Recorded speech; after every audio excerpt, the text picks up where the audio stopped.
Hello everyone and welcome to another Advanced Warfare video. So, back in April of 2015, ESPN2 aired a video game competition called Heroes of the Dorm. It is a championship series for the video game MOBA Heroes of the Storm, and it marked the first time that an esports or competitive video gaming event was aired on live TV. It was met with mixed reaction. Some people at ESPN really liked it. Others at ESPN threatened to quit their job if they were actually ever forced to cover a video game. So today I've decided to dip my foot into very muddy waters and answer the question, do video games belong on ESPN? Let's get to it. So right off the bat, I want to make one thing perfectly clear. This is not a "Are video games sports?" video. That I may do that video later, I don't know. And honestly, I don't even know what side of that argument I come down on. I'll have to do a little bit more research. But that's not what this video is about, because the mindset that thinks that in order to be aired on ESPN, you have to be related to sports is about as outdated as the mindset that thinks that to be aired on MTV, you have to be related to music. The fact is that ESPN airs on a regular basis lots of non-sporting events. They play host to the World Series of Poker, the National Spelling Bee, bowling, you could argue, is not much of a sport. They show billiards, and yes, even the WNBA. And so the truth is, you have to figure out what actually qualifies to be on ESPN in order to identify whether video games should be on it.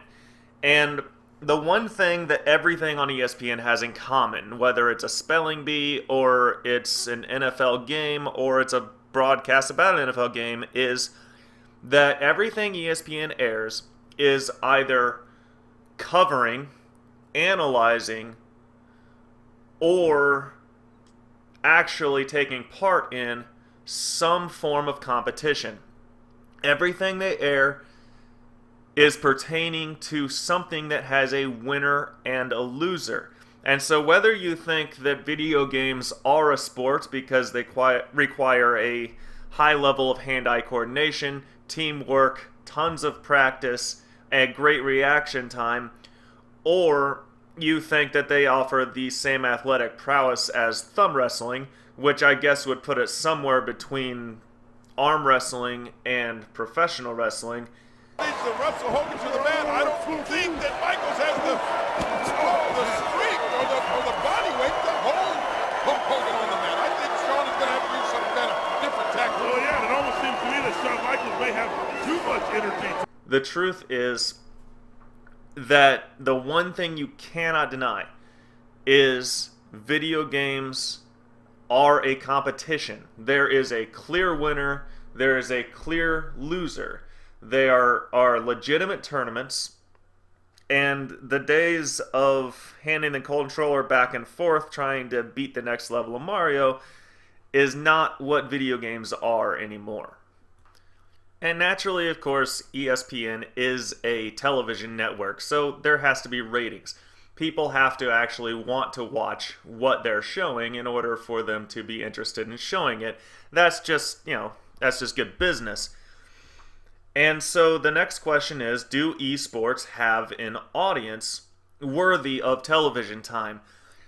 And this is where some people who are not gamers may, I don't know why anybody who's not a gamer would be watching this video, but if someone who's not a gamer is watching this video, they may be shocked to find out that the League of Legends World Championship in 2014 gained a viewership of 27 million people worldwide. 27 million people logged into the internet and watched League of Legends World Championship. 27 million. To put that in contrast, the NBA Finals on ABC were watched by 19.9 million viewers and that actually broke a record for viewership after the Michael Jordan era. So they broke a record by getting nearly 20 million viewers. And the League of Legends got 27 million viewers, which is actually fewer than the year before. Now, I understand that these numbers are a little bit skewed because the League of Legends is a worldwide event, and obviously the NBA is 99% an American event. So the numbers could look a little bit worse when you factor in only American viewers of League of Legends. But the fact is that it's a significant number. There is definitely a viewership. I mean, if Major League Soccer can maintain a league in the United States, then so can esports. I guarantee you that. So what it comes down to is simple. Is it a competition? Yes. Does it have an audience? Yes. Those are the two questions that really need to be answered, and I think that they have been answered as to whether or not esports belong on ESPN. Now, of course, there is one major flaw in my argument here, and that is that ESPN 2 has actually aired video games. As I mentioned earlier, they aired Heroes of the Dorm, which is a college tournament in which the winning team won college tuition paid for by, I believe, Blizzard. I believe that's Blizzard that developed the Heroes of the Storm game. But the thing is that Heroes of the Dorm on ESPN2 only garnished a viewership of 96,000 people, which made it the third least viewed program that day, and even fell short of Bassmaster's Elite Series. I mean, more people wanted to watch a fishing tournament than wanted to watch Heroes of the Dorm. And that goes very strongly against the idea of having esports on ESPN. But I think, and this is just a theory, and I want to let everybody know that the factual portion of the video are now over. We are going to be talking about philosophy and theories from now on, and mostly opinions. And some of you may not like my opinion because my opinion may go a little bit away from the traditional opinion or the opinion of most gamers, etc. But I think that ESPN made several very critical mistakes in their broadcast of Heroes of the Dorm, starting with they chose to use a MOBA. Now, don't get me wrong here. I understand that MOBAs are the most popular. They're the most widely watched. League of Legends gets 30 million viewers a year. It's a MOBA. I understand that. It's a major esport, and it's the most popular esport category. But it's not an esport category that caters to casual viewers, and that's what ESPN needs to be looking for.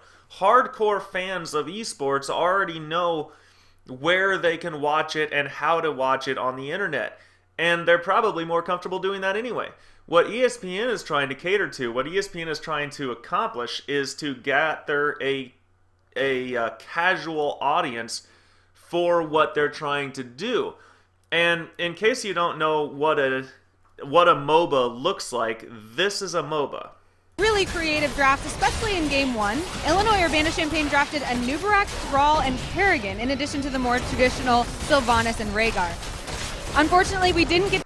And see, that looks vastly different to someone who has never seen it before than it does to someone who's a veteran who plays them and watches them all the time. MOBAs are very in-depth, strategic, and just really entertaining games for people who know what's going on screen. But for someone who's never watched it before, it just looks like a bunch of random clicking and monsters walking around aimlessly. But when you compare that in contrast to this... Alpha secure. Securing B. UAV ready. B secure. Everyone can identify with that.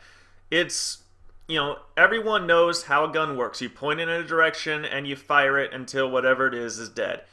And it's simple. It's easy. Now, whether you're so in depth that you understand map control and you're trying to figure out the best time to triple cap and you're, really thinking strategically, or you're just a complete casual who says, "Oh man, awesome shot! Oh, triple kill! Yeah, so cool!" The fact is that this type of game, an action game, a shooter, or a fighter, or even to an extent a racing game, appeals to a much wider group of people, including the type of people who would be watching it on ESPN. And that's what you're looking for. ESPN is trying to gather that larger audience. And so picking the wrong game type is one mistake they made, despite the fact that that game type gets a lot more viewers than any other game type. And another mistake that they made is they picked the wrong game. Heroes of the Storm, at the time of this airing, hadn't even hit its beta phase yet. It didn't have an established fan base. If they had aired League of Legends, it may have gained a much larger audience. But they went with a game that wasn't even out yet. No one had gotten a chance to play yet. And that isn't a very good strategy. You gotta go with something that's at least established. So you pick the most chaotic and frankly unwatchable to someone watching it for the first time and has no idea what's going on game type. And then on top of that, you don't pick the most popular game in that game type. Those are some pretty big flaws. But they're not the only mistakes that ESPN made with this airing. And this next one is going to be more about sports broadcasts in general, not just esports, but esports is the most recent violator. Way back in the long ago, baseball earned the nickname America's favorite pastime. And the reason that baseball was America's favorite pastime was because baseball is a great radio sport. It's slow-paced enough that the announcers can describe to you exactly what's going on at all times, and you can follow it. It's a very numbers-based. It's not important. All that's important is that baseball is all about the radio. It's a great thing. If you're in a car and you're driving a long way, you want to make some time go by, listen to a baseball game. It's the best sport for it. But now, there is no competition in America for the NFL. The NFL is by far the biggest thing in America, inside or outside of sports. It's huge. And it's the Walmart of media. And the reason that happened, the reason that football was able to overpower baseball as America's top form of media or top form of entertainment is because football dedicated itself to being great on television. They got the best announcers, they got the best film crews, they got the best graphs that pop up on the screen. And really, the game itself is kind of slow. You get a 10 seconds of action followed by a 30 or 40 second time between snaps, or that's the play clock. And you generally see maybe 4 or 5 scores a game, mixture of touchdowns and field goals, and it's actually not a great. Not a real action-packed sport, but they did a great job of making it television-friendly. And again, going back to the Call of Duty analogy, whether you're the kind of person who enjoys the chess match between the offensive coordinator and the defensive coordinator, and you're wondering how they're going to get their running game going, and you're looking at the blocking schemes that they're using, and you're looking at the coverages that they're doing, or you're just someone who says, "Yeah, big hit! Woo! Oh, touchdown! Awesome!" the fact is that it appeals to everybody, and they do a great job of making that translate to television. Football today is actually hurting itself because it is better on television than it is live.